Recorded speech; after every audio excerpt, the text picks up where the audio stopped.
যদি আপনাকে এখন বলা হয় যে আপনার ক্যান্সার হয়েছে, আর এখন তা শুধু আপনার ফুসফুসেই নেই, তা আপনার পুরো শরীরে ছড়িয়ে গেছে, সত্যি কথা বলতে তখন আপনি কি করতেন?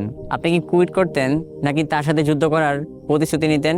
মাত্র 21 বছর বয়সে তিনি অলমোস্ট বিশ্ব জয় করেন, কিন্তু হঠাৎ অসুস্থ হওয়ার পর অনেক ডাক্তার দেখানোর পরও তিনি বুঝতে পারছিলেন না তার আসলে কি হয়েছে। হঠাৎ একদিন তার ডাক্তার তাকে বলে যে আপনার ক্যান্সার।